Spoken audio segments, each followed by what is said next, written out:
তা ছোট বয়সে দেখেছি এখানে 4-5টা পুঁইশাকের চানাতে চারা বসিয়ে দিল, সেই চারা সেরম পর্যন্ত হলো, বুঝে এরম একটা কাঠি সেই পুঁইশাকের গোড়ার কাছে বসিয়ে দে, কাঠিটা একদম মাথা পর্যন্ত, আরে পুঁইশাকটা ধরে এই কাঠির গায়ে একটা সুতোতে বেঁধে দে। আসলে পুঁইশাক, সিম, লাউ, কুমড়ো এই গাছগুলো হলো মেরুদণ্ডহীন। এই যে জামাইবাবু কথা বলেন না, এরা মেরুদণ্ডহীন, এরা সোজা হয়ে দাঁড়াতে পারে। আবার এখানে এরম একটা বেঁধে দেওয়া হলো, দুদিন পরে দেখা গেলো পুঁইশাক বেড়ে এত হয়েছে, দাদিমা আবার গিয়ে উঁচু জায়গায় একটু বেঁধে দিলে। তার মানে এ মাথায় উঠবে, কিন্তু মেরুদণ্ড তো সোজা না, নরম। আমার দাদিকে ওই কাঠিটায় 1-2 দিন পর পর বেঁধে দেয়, আস্তে আস্তে আস্তে আস্তে ভদ্রলোক কথা উঠলো। এই কাঠিটারে কি বলে? কি ওপরে যেটা অর্ডারে বলে মাথা, আর যে কাঠিটার উপরে ভর করে গাছটা উপরে ওঠে ওরে বলে ধরা। Very good. তো কাঠির উপরে ভর করে পুঁইশাক মাচায় ওঠে। সিম গাছ দেখেছেন নিশ্চয়ই, ছোট বয়সের আমি সিম গাছও তুলতে দেখেছি। আর পুঁইশাকের কাঠির সঙ্গে বেঁধে না দিলে পুঁইশাক উঠতে পারে না। আর সিমের যেখান থেকে পাতা বেরোয়, আর এই ডোকার পাতার মাঝখান দিয়ে আর একটা কারেন্টের তার ফেনা, একটা সরু ফেনা বেরোয়, ওই আশপাশে কুঞ্চি পাবে আস্তে আস্তে স্প্রিং এর মতন ওতে জড়িয়ে নেবে। সিম গাছে পুঁইশাকের মতন প্রতিদিনকে বেঁধে দিতে হয় না, আশপাশে যা পাবে এদিক দিয়ে ওদিক দিয়ে টান দে, মোটামুটি সিম গাছ ঠেলে উঠবে। শুধু কাঠিটা পেলেই হয়, ওর ওই সুর ফেনা দে জড়িয়ে জড়িয়ে ভদ্রলোক মাচায় ওঠে। পুঁইশাক উঠতে পারে না, ওর একটু বেঁধে টেঁধে তুলতে হয়।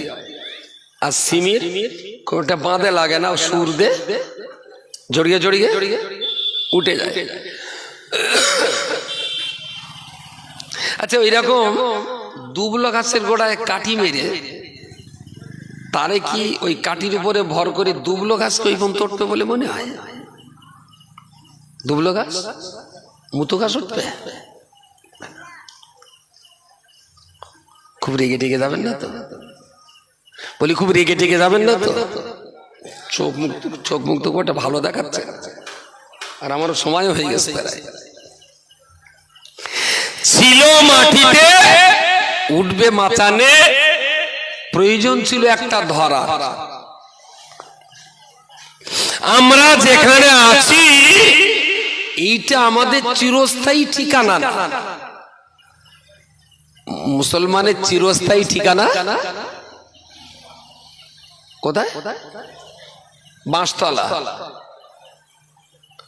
আচ্ছা, ওটা কি চিরস্থায়ী? চিরস্থায়ী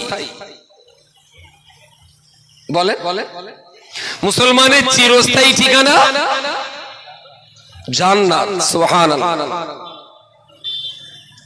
বাঁশতলায় তো বেশি দিন থাকবে না, কিয়ামতের দিন বাঁশতলা থেকে তুলে তো আবার অন্য জায়গায় যাবে। তাহলে মুসলমানের দুনিয়াটা না স্থায়ী, কবরটাও না স্থায়ী, কিয়ামতটাও স্থায়ী না, হাসরের মাঠটাও স্থায়ী নয়। মুসলমানের স্থায়ী ঠিকানা হলো আল্লাহ পাকের দয়ার জান্নাত। বলুন সকলে সুবহানাল্লাহ, সুবহানাল্লাহ। এখন রয়েছি দুনিয়ায়, নেশা আছে জান্নাতে যাওয়ার। আল্লাহ বলেন, তোর যখন জান্নাতে যাবার নেশা আছে, তা আমি একটা ধরা পুঁতে দিলুম, ধরা। তুই ওই ধরাটায় জড়িয়ে জড়িয়ে পুঁইশাক, সিম গাছ যারা মাচায় ওঠে, তুই ওই ধরাটা জড়িয়ে জড়িয়ে ওরা মাচায় উঠবি। বাংলায় আমরা যারে বলি ধরা, আপনি ধরিয়ে নিতে পারেন, অ্যাকর্ডিং টু ইসলামিক এডুকেশন দুনিয়া থেকে জান্নাতে যেতে গেলে ইহকালেও শান্তি আর পরকালেও শান্তি। যে ধরাটা ধরে মানুষ জান্নাতে যাবে সেই ধরাটার নামই হলো ধর্ম। বলুন সকলে সুবহানাল্লাহ। যা ধারণ করে মানুষ শান্তি নিরাপত্তার সঙ্গে ইহকালেও বাঁচতে পারে আর শান্তি নিরাপত্তার সঙ্গে পরকালেও তারা স্থায়ী হতে পারবে, তার নাম হলো ধর্ম। আচ্ছা, পৃথিবীর কোন সিম গাছ আর কোন পুঁইশাক গায়ে বলে এ ধরাটা আমি ওর মাথায় উঠবো, আমি নিচে থাকি। পুঁইশাকও কিন্তু ডকাগুলো ললা করে বেড়ায়, একটু কিছু পালিশে উপরে উঠবে। সিম গাছ তার তো বেঁধে দিতে হয় না, সেই স্প্রিং গিয়ে এরকম পিছিয়ে পিছিয়ে সে তার মতন ঠেলে উঠবে। আর মুসলমানের কলজের উপরে শালা ধর্মের খোঁটা পুঁটে দিচ্ছি, সুমন্দিতাও ঘুরিয়ে দাঁড়ায় না। আমি বললাম মেয়ে সায়না হয়েছে তো ভাই, একটু বাচ্চাটার মাথায় ওড়না তুলে দিন আর একটু কোরআনটা পড়ান আর ওর একটু আদব আখলাকটা শেখান, একটু আদব আখলাকটা শেখান। আমার কথাটা লোকটার খুব ভালো লাগলো না। বাপ চালাচ্ছে আর মেয়েরা বাইকের পেছনে বসে। বঙ্গনুরি বাইক থেকে নেমে আমার অফিসের ভেতরে ঢুকে বলছে, হুজুর আমার এই মেয়েটার একটু মাথায় ফুঁদে দেন, যেন আল্লাহর একটু হেদায়েত করে।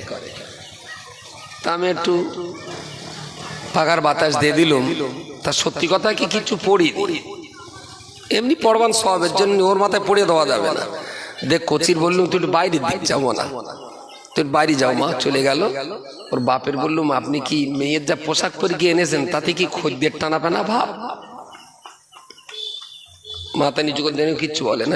আপনি একটা বাপ, মেয়েটার এই পোশাক পরিয়ে আপনি বাইকের পিছনে এনেছেন, আপনার শরম করে না? এ যেন মনে হচ্ছে খদ্দের টানার জন্য বের করেছেন মেয়ে। সাইজ টাইজ দেখি বাইরের ছেলে এবার তোমার বাড়ি লাইন দেবে। এটা বাপ কখনো পারে তার মেয়ের দেহে বিনা ওড়নায় বাইকের পিছনে বসিয়ে নিয়ে যেতে? এরা কি বাপ নাকি অন্য কিছু? ভাবতেও তো কষ্ট হয়। আর যাই হোক, মুসলমানের ঘরে এটা তো ভাবাই যায় না। ঈদের দিনে আমার সমাজের মুসলিম বাবা মেয়েদের জন্য এমন এমন পোশাক কিনে দেয় যেদিকে তাকালেও জেনার গোনা হওয়ার প্রবল আশঙ্কা আছে। আরে এটা তো ঈদের পোশাক, এটা তো 26শে জানুয়ারির পোশাক না, এটা তো বড়দিনের পোশাক নয়, এটা তো ধর্মীয় একটা ইসলামী পর্ব দিবস ঈদুল আযহার পোশাক। তার পোশাকের ভিতরেও ধর্মের একটা গন্ধ থাকা দরকার। পোশাকের ভিতরে ধর্মের গন্ধ তো নেই, উপরন্ত জাহান্নামের ঘ্রাণ পাওয়া যাচ্ছে, জাহান্নামের ঘ্রাণ। মুসলমান বাবার পক্ষে এটা কি মানানসই? আমি বলছি আল্লাহ ধর্ম দিয়ে আপনাকে মুসিবতে ফেলেননি, আল্লাহ ধর্মের ধারা দিয়ে আপনাকে পৃথিবী থেকে জান্নাতে যাওয়ার রাস্তাটা বলে দিয়েছেন। পাখি যদি কাঠিটায় জড়িয়ে আপনি চেষ্টা করেন তাহলে পুঁইশাকের মতো আপনি একদিন মাথায় উঠতে পারবেন। আর কাঠি থেকে যত দূরে সরে যাবে নিজের বুকে নিজেরই বাঁশ ডলা হবে, এতে মাতিনুর কিছু হবে না, আর আজকে সভা কমিটির কোনো ক্ষতি হবে না।